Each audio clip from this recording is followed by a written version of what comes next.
convene the Washington County Public Works Committee to order for this Tuesday, August 26th.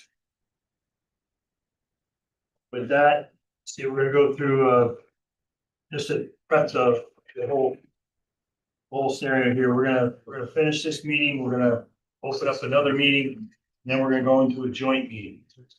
Okay, so that's the kind of the nuances to the rest of the morning here. But in terms of public works, I'd like a motion to accept the minutes for our July 29th meeting. Dave, thank you. Any discussion? All those in favor? Aye. Opposed? Motion carried. We're into department reports, public works. Deb, floor is yours. A lot to do today, so. We have the results from the last auction for you guys to just look at. And then we need to declare surplus the other 3 vehicles that were sent out. Are there any questions on those vehicles? No list? No list? Results from last auction. Okay, so Yeah. for, ready for auction and needs approval. I'll hit the points that you guys like to hear. It's a 2014 Ford Explorer with 100,228 miles on it, is one of them. The other one is another they're all 2014 Ford Explorers, and they all have over 100,000 miles on them. The next one has 142,611 miles on it. And the last Ford Explorer has 107,223 miles. I can borrow that. Second. So the results of the auction are in your packet. We'll take it one step at a time. They're both the same. Yeah. Kind of thing. Is that on? Happy that here is one ready for approval. She just read. I just read it, ready for it. Any results of the auction have, we got the same, right? So there's only one vehicle on that? Yeah, that's just for your information. You don't Okay. have to do anything on it. All right, so that's the 2013 Ford F-350 with the plow. That's what we got off the auction. What we need to accept was for 3 vehicles, they're 2014 Ford Explorers, all in excess of 100 miles. I don't always want to look at that. We only have one copy of this if you want to. It was in the email. Yeah, it was in an email that went out to everybody. You need a motion to auction? Motion to send these to auction. So Thank you, sir. A second. we're actually declaring them surplus, right? Declaring surplus, yeah. For disposition. One quick question, and that was, if I heard you right, Deb. 3 of the 4 had 100,000 or over, and the 4th one had 230,000. There's 3 cars. They're all 2014 Explorers and they're all over 100,000. Okay, that's all it was. I thought there was a 4th vehicle. The 4th one, Not broken. So we have a motion to declare these surplus and move to auction. Oh, we got that. You already did it. Already did that, Lance, I think, with that order. Any other discussion? All those in favor? Aye. Opposed? Motion carried. Sorry for the lack of copies. So we have a couple of other things. We have a position in our staffing pattern of an engineering technician. The person in this position was being moved, well, hopefully being moved up to a senior engineering technician next year, but she's leaving to go somewhere else. This is a grade 13. We would like to backfill that position with the senior engineering technician at a grade 16, which was what it was going to be hopefully next year. It more aligns with the duties and qualifications of what we need to fill. The cost is $7,467. So say 75. We also currently have a position in our staffing pattern that is a senior engineer. It's a grade 22. We would like to backfill that position with a principal engineering technician at a grade 19. Coincidentally, and I didn't plan this, but it worked out, is savings of $7,550. So you like those staffing pattern changes? Well, it's a cost neutral adjustment. And it better aligns the staffing pattern with what her department needs. So it's kind of a good thing. Yes, ma'am. The grades that you just mentioned for the senior position, is that what's currently on the title by grade now? Are It's you, a starting pay for the the grade, the title now. Is that what you mean? is that what's on the title by grade now? Yes. You said something about it being for next year. And I just want to make sure that the No, no. grade 16, is that what the senior position is on right now? Yes. Okay. Yeah. The only reference to next year is we were going to ask for this person to be bumped up to that position in our budget asks. Okay. As it better aligns with what we have. So you're That asking to position. fill a technician, engineering technician with a senior Yes. engineering technician. At a cost of roughly 7,500. And then downgrade a position or step down a couple of grades on a position, which offsets the cost of the upgrade. Motion to move to finance? Move. Dave, Lance, second. Third, good comment. After Brian's little dissertation out there today and at the last meeting, when he commented that it looks like the budget is going to come in at 40% increase in taxes. And we're going on business just like usual, like nothing's ever gonna change and everything is fine. Well, it's not. I mean, and I respect Debbie, what you're trying to do, but I won't vote for anything that even budget neutral. I would say, forget the first one, vote for the second one, and we're gonna save $7,000 right off the bat. I mean, what are we gonna do? If we wait to budget and we're just ignoring the problem that we're facing? I mean, you can't ignore it. And we're doing this all before budget season. And we used to do, you didn't make changes in through personnel, any up or down or anything until budget time. And then it came in the first year. I don't know what people are thinking, but it's gonna be unbelievable here if we don't start recognizing this problem. That's all I have to say. Any other comments? Should I say something? You don't have to.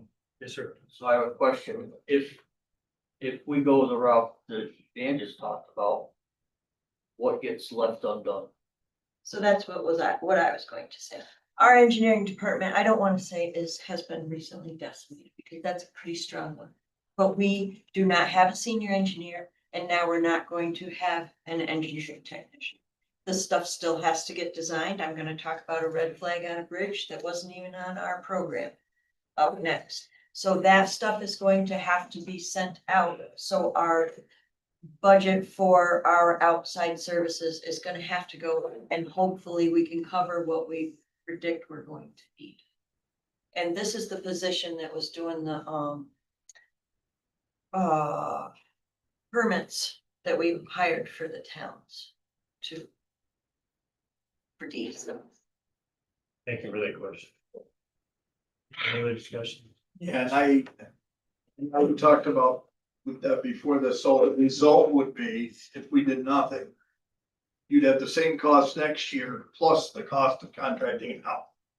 So this kind of is a cost savings way, and it does establish the department where it belongs, and it's kind of sad as to how we got here, and that this is a tough one, but there's gonna be a lot of different situations that are intertwined that we're gonna have to look at the same way. You're gonna hear this on any cut you propose.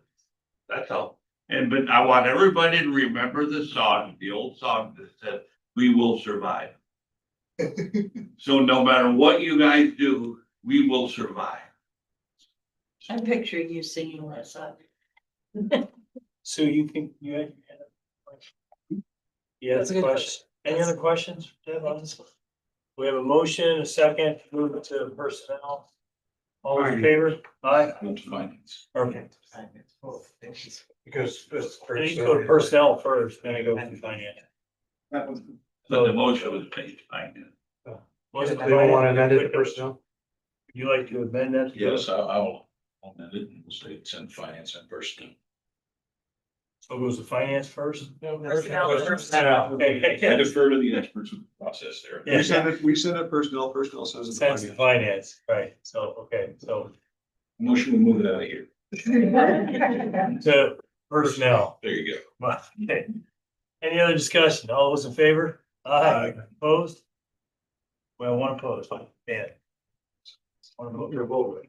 Motion carried. He's on, Oh, yeah. he's on the, okay. thought we still first. So next up, we put out an RFP for a resiliency study grant that Laura would like to talk about. Okay. Lose to her. Come on, Laura, there you go. So, this project has actually been out there for a little while. We were awarded $200,000 from the Department of State, a year and a half ago, I think, but by the time it took over a year to get the state contract, we got things going, we got the RFP out, we just recently got all of the responses back. We actually had more, even though it's a fairly substantial amount of funding, we had more responses than I expected. We had 7 responses to the RFP. We created a committee that consisted of DPW, Public Safety, the Regional Planning Board, who is handling the administration of the grant. We are paying them through the grant. The grant is already in my budget, by the way, so there's no cost effect here. And the committee basically did a ranking of the proposals that were received back, and we are recommending to this committee that you would pay Labella to be the contractor to lead the resiliency study. I will say that, there were some fairly good proposals, but we were all in agreement that in terms of meeting the requirements in the RFP, having the local knowledge and experience, that Labella was the best choice. So we're asking the committee to authorize the award of the contract to Labella. So the amount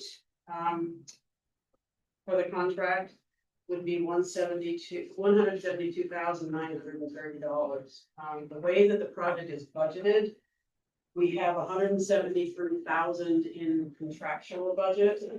And then we have to have $27,000 in a minority owned business and $27,000 in a woman owned business. Proposal does cover the woman owned business. We're gonna have to ask for an adjustment to handle the minority piece of it, but it's within the budget. So the total budget award would be $172,000. Supervisor Wayne, would you like to make that motion to move to finance? I'm saying you should go first. But at your prompt, so moved, sir. Hey, sir, do I have a second? Second by Sue. It doesn't have to go to finance. Does not have to go to finance. Interesting. Sir, would you like to amend that motion? At this point, I'm just shaking my etch a sketch clean. Motion to move to full board. Absolutely. Seconded by Sue. Is that a second? Thank you. Any other questions, discussion? All those in favor? Aye. Opposed? Motion carried. Thanks, Laura. I What do. else? Yeah. All right, so we got a red flag on a bridge on Owl Kill Road last week in White Creek. As you may or may not remember, a few years ago, we were getting red flags on bridges that have never had a flag before. And those were bridges that had wood decks on weathering steel. So we've put those into our program. We know they're failing at a rate that we didn't anticipate. So we're working on those. So this one is not that case. This one is a concrete deck. So that being said, I just wanted to make you aware that we have a new problem on our bridges. So we're gonna be working on that. It was not in our program for next year. It was not in our program for the year after that. So it never had a flag on it. So as you may remember, the process is there's yellow flags saying, hey, look at me. I'm gonna need to be getting a little attention here in the future. So the process didn't quite work that way this time, but we're trying to, right now it's posted for 11 tons, which makes problems for emergency vehicles and school buses. So what we're going to be doing is evaluating it and trying to make it a 1-lane bridge to see if that will accommodate those heavier loads so that it can still function until we can get it to the replacement. Yes, ma'am. So, You may or may not be aware, that bridge is the path that the trucks that currently service Morcon take. Morcon is selling the building and moving their equipment out, so I don't know what the weight on that equipment is, but I would say that might need to be a discussion. Well, they can't go over it, no matter what the weight is. You know what I mean? It's not. Which I just wanna make sure that they're aware of that because. I've already got. They have. Yep. Any other questions for Deb on that? Yes, ma'am. Just out of curiosity's sake, on the concrete, is there a reason with the concrete? Is it a mixture or is it a? So what Uh, we structural- found, we found this out on late Thursday last week. So yesterday we were pouring, so we weren't able to analyze it, but this actually is one of what we believe to be 3 bridges. One's already been replaced, so one of 2 current bridges. But we have to make sure those are accurate things we're throwing out there. It has curbs on it. And the curbs have cuts that they call weep holes, but weep holes don't work like that. You're not supposed to have a cut for a weep hole. So what happens is the water runs along it, it goes out these weep holes, and it goes down onto the beam.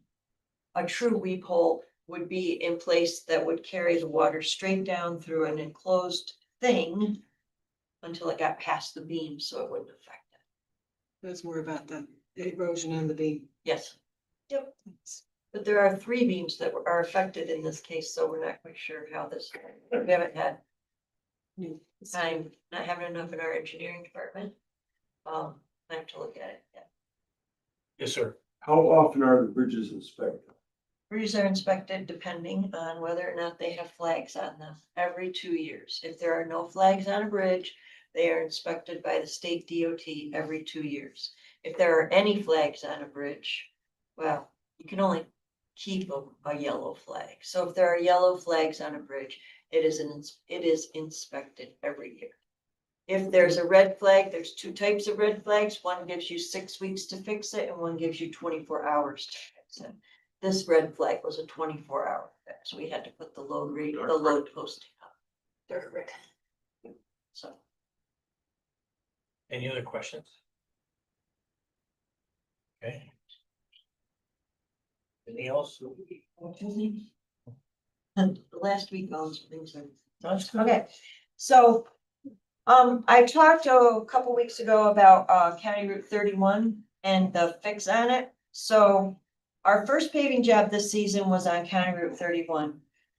It was going along and the roller node operator noticed some trouble rolling, and at first thought it was because we have a different roller.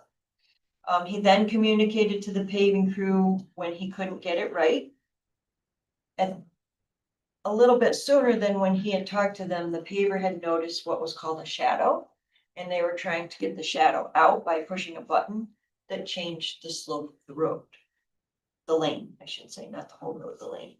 The tack coat driver was doing double time that day between 2 of our jobs. And when he returned, he got to kind of see a whole world view of it. So he saw the area, immediately brought it to everyone's attention because they were working on 2 different things that ended up being the same thing at the same time. So that's when we realized the setting on the paver had been overcorrected. We're still analyzing ways to prevent this in the future. But one of the remedies we've come up with is equipping the paving crew with a 6-foot smart level. And to check the slope of the road. We're also looking into more training for the paving crew. We've done training in the past years, but we did not this year. We're also working together to create a list of best practices for paving. And something that's not necessarily directly related to this event is we don't have a lot of operators on staff right now. One of the paving operators left to go to a different job just before this started. So working on that, but it was a correction that we had to make on one of our roads. I didn't hear that, what you said at the very end. The correction, what? The best practices for paving or the. Well, I guess what I'm interested is the road's paved, right? Or does it have to be repaved? Is what you're saying? It was paved and it got repaved. And the cost of, The materials cost $143,533. when it's done, it's fixed, It's right? fixed. Any other questions? Yes, sir. Something like that happens, miles come off from another projected job to Yes. cover that price. Yep, it theoretically would, yes. Like, I should say. Yes, If you sir. have a new operator, do they provide schools, say Caterpillar, paving schools to send these operators to learn how to do it? So last year, there was training and they came up and it was facilitated between Peckham, Cat and Carlson, which is the street on the paver. And it was very helpful. And there was also a roller training.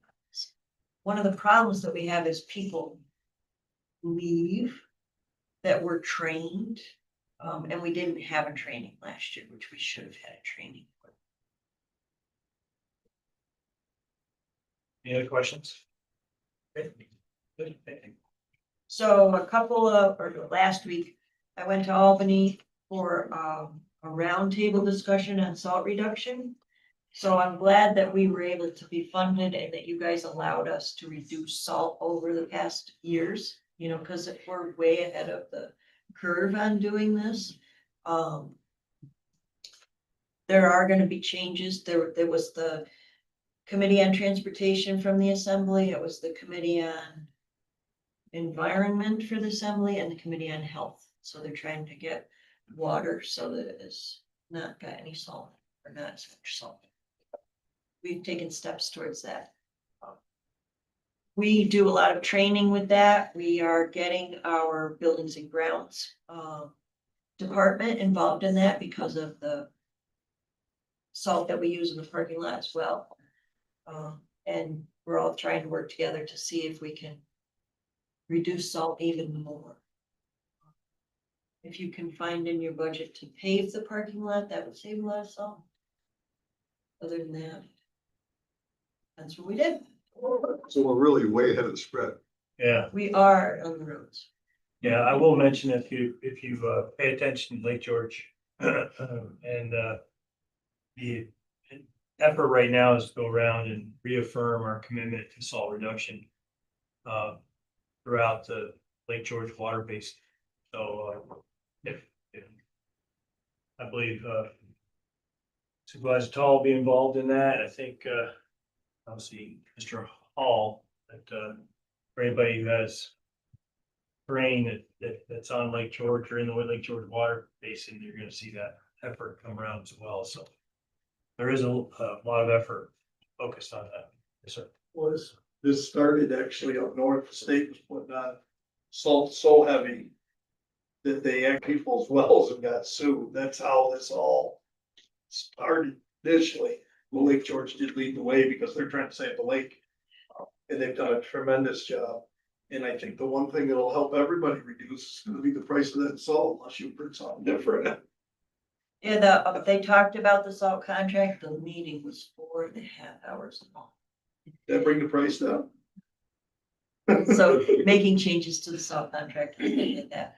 One very fortunate thing that I kind of mentioned earlier is we are in these basins and we have been given grants. So now New York City Water Supply is getting involved and they don't necessarily have those Lake George Association and Lake Champlain Basin Association to help them finance their salt reduction. So Yes, sir. Does brine have the same effect as salt?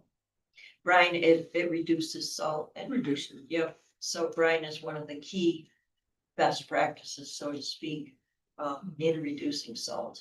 But, you know, there's a lot of education that needs to happen. It's hard to wrap your head around that using less is more. You have to see it, you have to understand from other people's experiences, how we got to there. Mr. Tall. Maybe for Jim's benefit, did we see that video here, or I got a video that showed, it's about 45 minutes long on the brining versus salting and the distribution of salt on the back of the truck. Did you show me that video? I don't know, remember was that one? So yeah. I mean, Jimmy made You it. had the Presentation. Jimmy's presentation last month. Yes, that would really. Yep.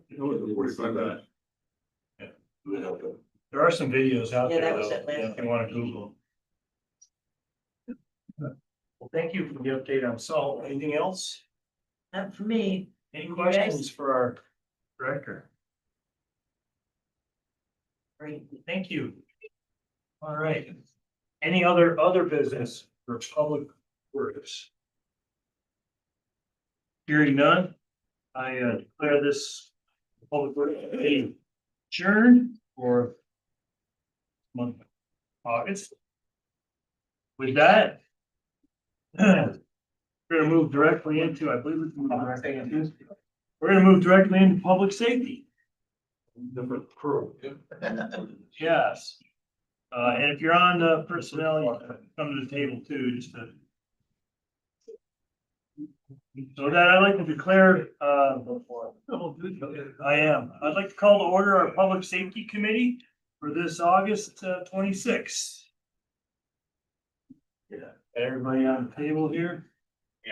Let's see, myself, Mr. Roselle, Mr. Long, Baker, Han are present. All right, motion to accept the minutes for our July 29th meeting. Thank you, sir. Second, Han. Any discussion on that? All those in favor? Aye. Opposed? Motion carried. We have department reports. I believe, youth alternative sentencing first. We'll do that. Yes, ma'am. Come on up. Floor is yours. Morning. Morning. I have, my first agenda item is I have an upcoming retirement of our drug alcohol, coordinator. She'll be retiring at the end of October. So she is a senior drug alcohol, program coordinator. And I'd like to get permission to backfill that with, just a, drug alcohol program coordinator. So it would go from a senior position, which is a grade 16, I believe. Yes, at 32.19 an hour. Yes, and then down to 15. 15. It's 28.43. And then if that's granted, I would then also need to change our staffing pattern to fill that with a regular position. We move the whole thing to personnel. We would have to move to personnel. Yes, sir. Okay, Han, second. Thank you. Sir, a question back there. Is this state mandated? So it's not, I would say the short answer is no, it's not state mandated. We do receive some funds, 14,300 and something through our 13A classification grant that comes every year because we have a substance abuse program. So her position, part of her job duties is the courts will send somebody for a drug and alcohol evaluation. They come to our office. She does all of the tracking for that. And it has been in existence for many, many years. We serve all of the local courts. There's roughly about 100 evaluations that she performs every year and another 60 that are referred for our DWI diversion program, which was a program that the district attorney's office, we worked together. He wanted something for first-time DWI offenders to have some sort of educational component and have to do something because they're not always sent to treatment. So that's kind of the core duties that she performs, along with she teaches some cognitive behavioral intervention and supports our felony drug court program. That's kind of like that position in a nutshell. It's a higher grade than our starting positions for program specialists or court referral specialists because you have to have a certain amount of educational component and that substance abuse training to be able to do the evaluations and to facilitate helping somebody get into treatment providers. So that's why it's a higher grade than our standard program specialist position, which are grade 13s at the start, or court referral specialist position. Thank you. Good question. So Mr. Hahn motioned it, seconded by Mr. Nolan. Any other discussion? Yes, sir. Thinking about what you said, you're gonna move one to a lower grade. Yep, And if senior that's to lower, accepted, yep. then we've gotta hire somebody to fill. So. Trickle down effect. So yeah, so then that will leave a program specialist position open. We currently have somebody in a program specialist position that actually qualifies and will move theoretically into the drug and alcohol position. So upon that program specialist being freed up, my next ask will be actually to reduce that down. I know we're doing a little trickle down. Reduce that down to a program assistant, so it would be from a 13 to a 9, because the duties around the office have changed a bit over time, and what we're lacking is that front desk person that can kind of answer phones and do some of those pieces. But I had to do one thing before I can get to the next. So that's the plan, or, you know, our concept of what's gonna move forward with filling positions. Yes, sir. So question, if we don't backfill the alcohol subject, programmer, who's gonna do the evaluations? Well, that's the problem. We don't really have anybody that could. So we have to hire that out to do the evaluations. or- Yeah, so the courts would be lacking in the, having that ability to have somebody that will do the evaluations and then report back to the courts. And then, so how that trickles down to the court process. We get people that are predispositioned for evaluations, and we also, it may be a component of their sentence. When they get sentenced in court, they may have to do a drug and alcohol evaluation and follow all treatment recommendations, with the concept of, hopefully, if we have somebody tracking treatment, you'll have a reduction in, you know, getting rearrested and recidivism. So long term, how that impacts, I mean, you know, there would be a deficit for the court systems for sure. Mr. Hahn. In a nutshell, this is all savings. It does, yes, all savings, yes. Yes. That works for me. Thank you. Welcome. Any other questions? Anything else? That's it. Thank you so much for your time. All right. Hope we got you. Did you vote? And I believe We gotta now- vote on that. Oh, I'm sorry. Yes, all those in favor? Opposed? Motion carried. All right, thank you. Keeping me straight as usual. Mr. Director. Oh, you're coming? Okay. I did have other business that I thought was. Oh, okay, come on up. It was not I'm gonna leave the best for last. matter. So as a preface, I have, I'm making various staffing requests for next year, and I guess I'm more or less requesting staffing requests now, but the preface would be if, because of caseload standards in the public defender's office, if our office is not fully staffed, the caseload standard, the caseload number goes down, more files go to the assigned counsel office. So if we're not fully staffed, it actually could be more costly than if we are. With us being understaffed could cost even more money. So that's a preface.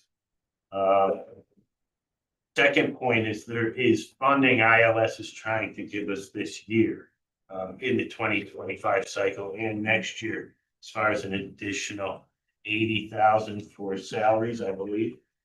And I know that'll have to get worked out at some point in the budget process.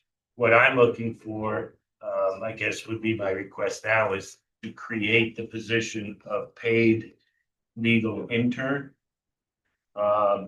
And one, it would help us with our workload. Two, I think it would help with recruitment And we need to do something with recruiting in-house attorneys, because if we don't have the in-house attorneys, the outside attorneys are more costly. So,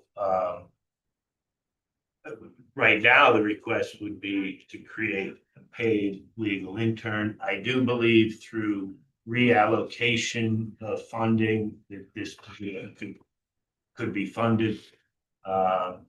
Even if it isn't funded, I believe any assistance that can be offered to staff the public defender's office could wind up being a cost savings measure as opposed to a cost increase. Only because, again, if we can't handle the files, they go to the assigned counsel office and they cost more at the assigned counsel. So I think recruitment's important, full staffing's important. In the short term, I'm requesting to create the paid legal intern. Mr. Rosell had his hand up first. So you had- I was just gonna make the motion to send it to personnel. I have a motion on the table from Mr. Rosell to send to personnel. Do I have a second? Mr. Nolan? Discussion, sir? Was there a number with that, Mike? Dollar figure? I I have didn't hear one. I didn't mention one, approximately, I would say 20,000 to 25,000. I know the legal intern in my office is grade 12 hourly. So it would probably line up with that. My second question would be, have you gotten health vision approval for it yet? No.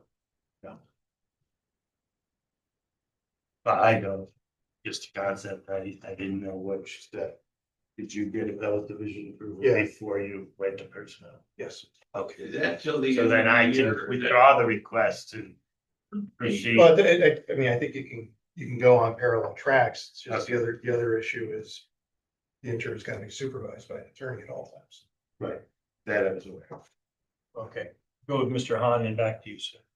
So will this be a law student's position? Yes, So we'd be trying to find somebody new every year if this is something that works?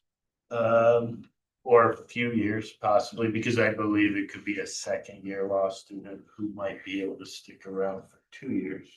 But, yeah, we've, Would a paralegal work in the same? yeah, and I mean, where this is sort of new for me is, prior to the increase in the rate of pay for the assigned counsel attorneys, we didn't really have a staffing problem. The attorneys that presently are the 18B assigned counsel attorneys, it was not as difficult to attract them to the public defender job when the rate was lower. Now that that rate's increased, that job seems to be more attractive to them, and I'm having a harder time filling the public defender positions with the assigned counsel attorneys. I think we have to start recruiting at the law schools, and that's just new for our office because we haven't had to do that before. And, you know, we ran into a similar kind of issue with the public health areas. Trolling the schools to try to get people in is probably a good idea. Mr. Shaw? Yes, Mike, I don't want to put you on the spot. I'm trying to understand everything you said. Cost of 25,000 per year? Or you said this position? Approximately, yes. Okay, and you could provide savings, you said, in the long run. I believe so. And when you say it that way, in my mind, I have two choices to go. One is, it's a cost of 25,000, but we'll probably save 12, so the real cost is only 12. Or are you saying it'll cost 25,000, but we could save 35,000?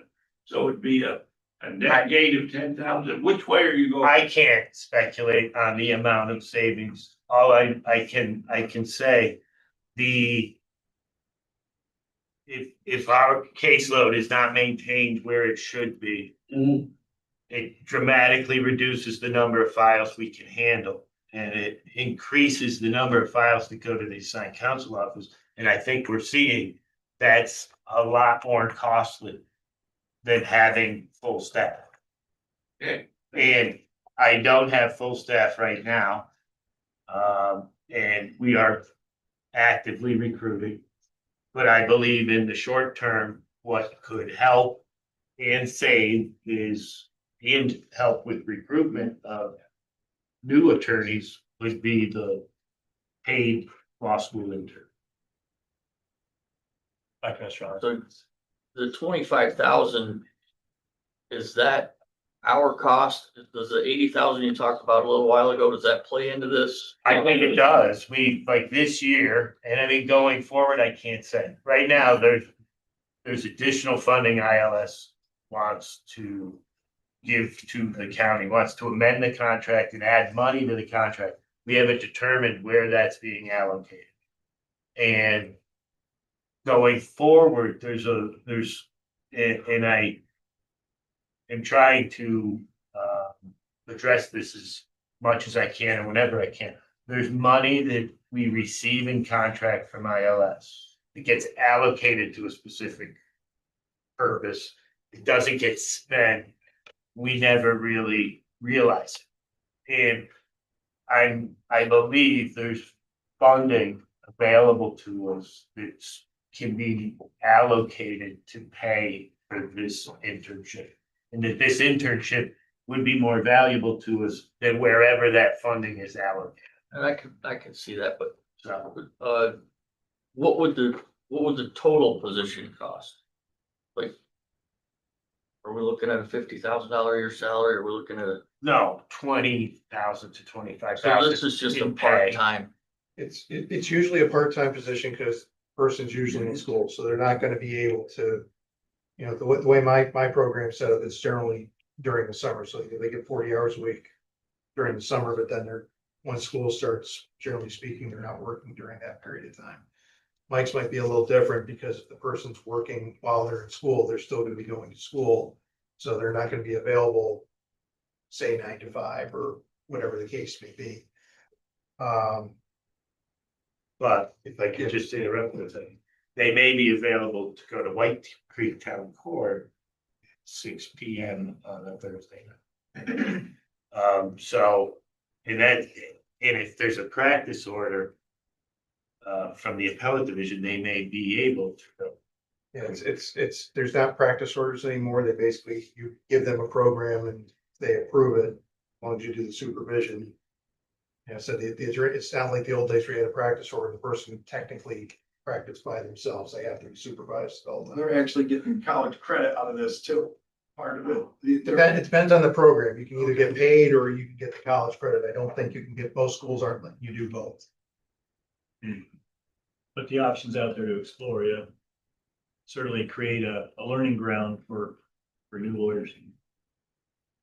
And not to mention, that's how I got Hannah. We had the internship program and she went back and she stayed. So that's, you know, that's, I think, a good idea for Mike is if we kind of groom them, they might, hopefully, once they pass the bar. And we We're gonna just do a full-time haven't job. needed it before. The rate increase for the assigned counsel attorneys has made it very difficult for us to attract these attorneys, and so now we're in this position. Mr. Rosa? Is this per hour or is this a set rate? You know, honestly, this morning I came in just with the concept of getting the idea. I didn't have the specifics on a rate of pay. I actually wasn't aware Dan had a program up and running.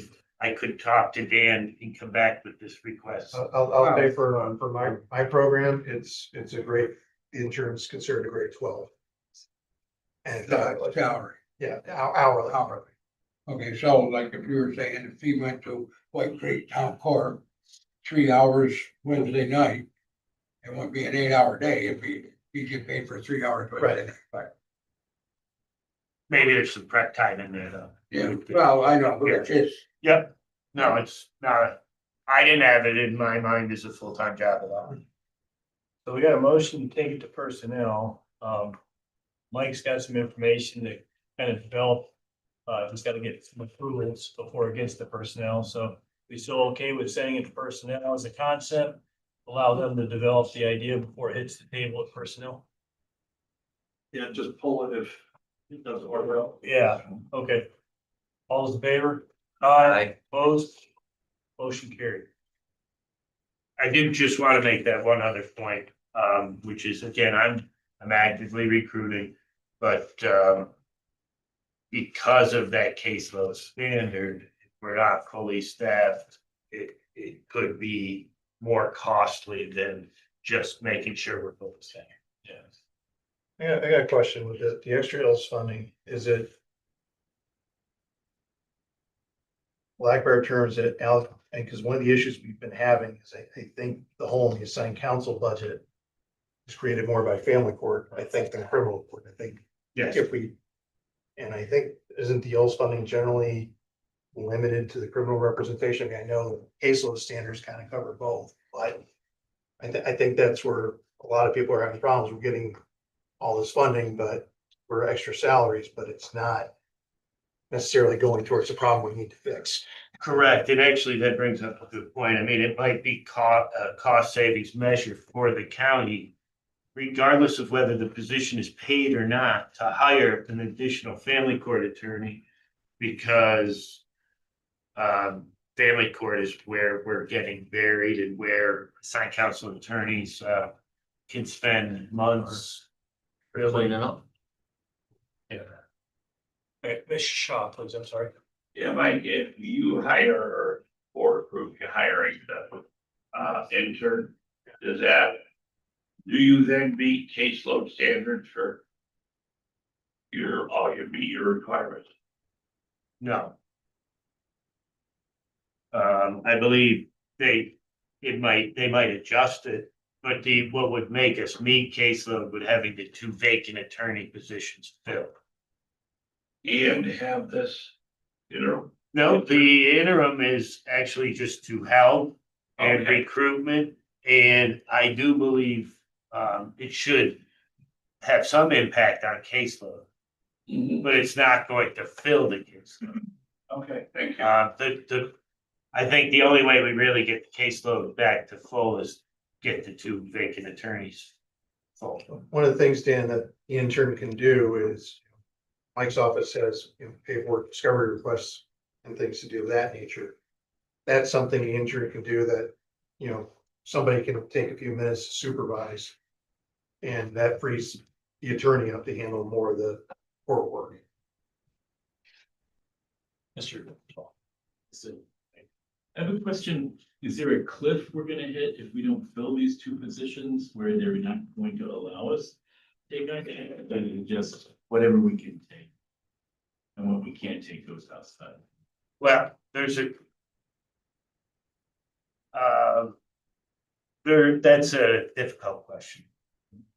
Answer specifically. We won't take your caseload to 0, but they can Well- take it down to where it's Right. insufficient. But I think the questions come up, what happens if we don't hit caseload? You spend a lot of ATV money. Well, And when do they evaluate it? So dynamically every month or every year? quarterly, I would say they're keeping an eye on it. A lot of this is still being processed because we have more meetings with ILS scheduled. They're trying to amend the 2025 contract, so we should probably amend those contracts so we can receive more funding. There could be a cliff because if all of the current public defenders were attracted to other jobs and I had no staff, all caseload would go to the ATB. And I mean, I can't over speculate, but I mean, that could double the cost of all of them. So, we're trying to avoid that. I'm trying to retain everyone we have and recruit as actively as possible. Mr. Hunt. So would it be smart right now for us to do a cost analysis of giving the starting attorney rate a boost to attract attorneys for those 2 positions? And find out if that's gonna save us money. That's actually something we're working on with ILS right now. The concern is in these greater discussions is there's a ripple effect through all of our attorney positions in the county. So we can fund raises in the public defender's office. ILS wants to give us the money for the raises. But to do retention countywide, we'll need to give all other offices that raise, which aren't funded. Even assigned counsel? No, no, the They got a in-house, raise and nobody else. the in-house attorney. Or then one in-house. Oh, you mean that would extend to the DA and to Dan's Well, office? but as I think I said last time, Mike's got this ILS funding available. Tony's probably got aid to prosecution grant available. I have New Mercy. But if we don't keep all of them the same, everyone will leave the DA's office and come to the public defender's office, or they'll leave the public defenders and go to the county's office. So at a county level, they're trying to keep them all the same. So there is funding for mine available right now. We're just trying to work out how to. Well, I think then maybe we need to do a cost analysis across the board. Would we be able to save money? That's always ongoing and that's as I mentioned earlier, that's the way, why I'm looking, the county's gotten bigger than it was when we had Pleasant Valley and the traveling nurses. And we sold our soul that time. It's a whole different situation this time. So you're probably gonna have to pay people that you keep more and have to let some positions go. And it may be throughout the county, might be just certain departments, I have no idea. Until I see the request, what they're asking for and get to talk to department heads. This is an ongoing thing and it's been kind of ongoing, especially in this office now for probably 6 months. What would be a shame though is if there's 80 this year, we should get it somehow and not lose it in. Right. That, so somewhere. But they're, And we do and have. this year means through March of next year, so. True. So we can do it in the budget, still making 8 of this year because of the staggered fiscal calendars. Right, sure. What I'm talking about is comparing what we're paying in assigned counsel. Would it pay for us to give these raises across the board? Yours can be paid for, as possibility the DAs can be paid for. And we bring Dan's office up to scale, and would we save money in assigned counsel bills by doing that? Possibly. We believe that and we're Replay trying to last get month's- there.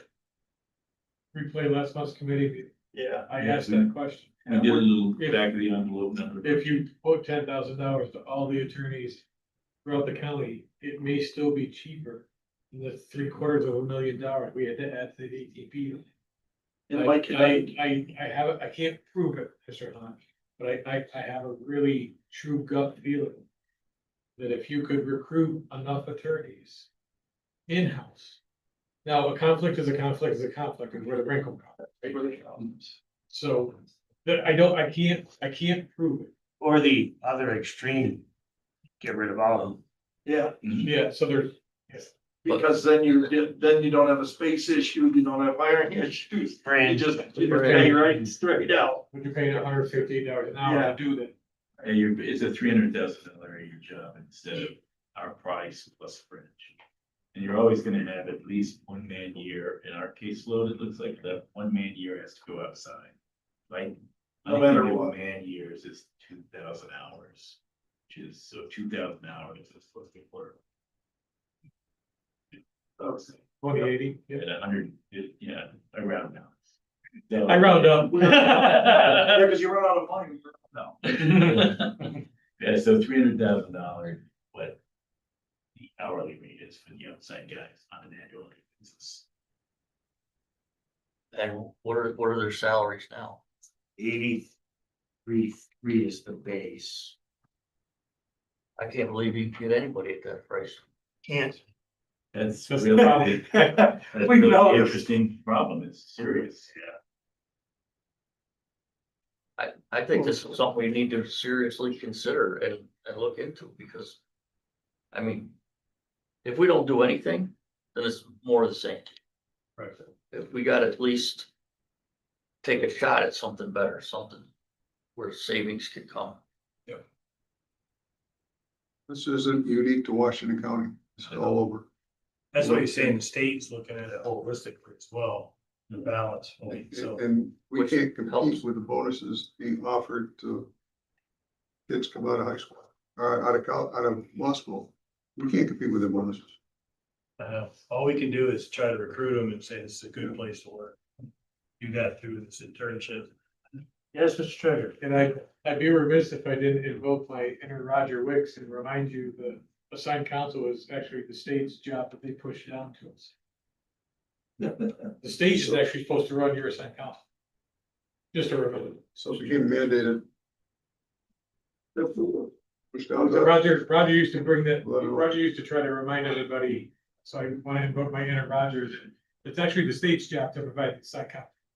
Unfunded state. Another unfunded state. This is the way they do it. Well, thanks, Mike, for that conversation. Thank you. It's all fired. I think it was. No, I appreciate it. Thank you. Thought provoking and a little depressing. Yeah, it's not. Okay, all right, we're still stuck with some, and some things to do here. So, Mr. Director, come on in and Did we have a vote? I It was funny that Mike was always voting. I think so. Voted on it, yeah. Back discussion. Sir. Floor is yours. Thank you. I have two by the ways that didn't make it on the schedule because I only found out about one this morning. Like, committee approval to award our vehicle bid for a new vehicle. It is, state contract and it is grant funded. It's a 2026 Dodge Durango EMS program. EMS program. 48,000, so 23 and 73 cents.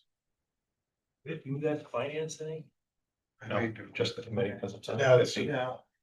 It's just a committee. It's under 50, so it doesn't it go goes to to Under 50, okay, got it. The motion, Mr. Nolan. All right, got it. We. On Roselle. Mr. Shaw, you have the floor, sir. When does this replace a retiring vehicle or is this an additional thing? It can replace vehicle. It's part of the EMS grant. So it's specifically for the EMS program. We do have a vehicle that it could replace, yes. Well, I mean, I was just curious what your plans were. We have a vehicle that we have as a spare vehicle if one of the other ones go down. So it has the radios and everything in it. Okay, and secondly, after, how long do you have to own it before you can? So in other words, when you replace the other one, that one is The other, our money, right? I mean, it came out of carpool. The spare vehicle came out of carpool. oh, okay. Any other discussion, questions? All those in favor? Aye. Opposed? Motion carried. Second one, is for the refresh of our 911 system. We're due for an upgrade and refresh. It's through Motorola, who is the provider of the equipment. It's off Rockland County contract, which the state has authorized, because at the time the state let the contract that emergency communications equipment go lapse because they were delayed in renewing it. So Rockland County did a contract and we're piggybacking off of that. And that is grant funded. So that's $627,730.61. Now that one's. Yes, that's gonna go. Motion moved to finance, Mr. Hawes, second, Mr. Nolan. Again, It's Is it already in the budget? it's one of the new grants, yes. So it's not. Not yet. do great. Any other discussion on that? Well needed upgrade. All those in favor? Aye. Opposed? Motion carried. Any questions for our Director of Public Safety? Is our new EMS program up and running? We are partially, yes. Last committee, we started getting applications for providers. We're waiting on some equipment still to be up and running fully. Do we have staff for that already? Or is that gonna be a, here's the staff? And the two EMS coordinators presently. Any other questions? Fine, thank you, Steve. On the hot seat. You are? Stand for evaluation. Well, I'd say, so you gotta leave first. We gotta talk about you. Might not come back in. So I wonder where Big Birch, you see them starting up a new tower. Yes, sir. What's the expectation of time completion? They should be by fall. That should be up and running. They've got all their cabinets in, the power's all in. They're just putting the tower together. Then they have to hang their antennas, do some testing on that. But I would say the last I got from them is fall. That'll be cool. Yes, sir. Kind of a related question. I know you spoke with our fire chief recently, I believe, on the Black Mountain blackout on our radio system, because there really isn't any power up there. Is that? So the state, that is a solar battery operated Right. tower. And we are waiting for the state to finish their upgrades on that tower. Is there gonna be enough power then to, Yes. do they have a estimated timeline, do you think? I need to reach out to them. I know that they had their vendor up there last week, as a matter of fact, so. Being anything that's on top of a mountain within inside the blue line. It's taken a lot of time. It took 3 years just to get the approval for us to go there. Not to And we mention, haven't yet. There used to be a perfectly workable road in the '70s, though, I don't know. Yeah. But we also have to combat the self-proclaimed activists who want to go up there and neutralize any man-made structure. Well, the Birch Tower though is very interesting because they had a huge crane there. And they lifted the pieces over and put together at the height they're at. I sent the picture to Tim, maybe shared it with you. And then they took the crane away. And built all the smaller ones, and I think basically to save time and money to come back and put them together after they're all assembled. Yeah, I think And what's interesting is they start at sun up and they work till sundown. There's no 9 to 5. I've seen them very early in the morning and I've been by it after 6 at night and they're still going. So they're using every daylight hour they can, so I know they're trying hard to get this up as quick as they can. and not just related to the cell tower, but that tower will be a benefit to public safety. Yeah. But we have a lot of space that's dedicated to public safety on that tower. Yeah, and our other tower's still full. Yes. No, that was part of the incentive for approving project. Yes. All right, well, any others? Hearing none. I'll call personnel to order. Okay, got personnel in order. And for that, motion from public safety to go into executive session. I have that. Thank you. Second. Motion All in favor? Aye. Aye. Opposed? Motion by personnel to go into executive session by everybody, good. All in favor? Oh, favor say aye. Aye. purpose of the executive session is to discuss the employment history of a particular person.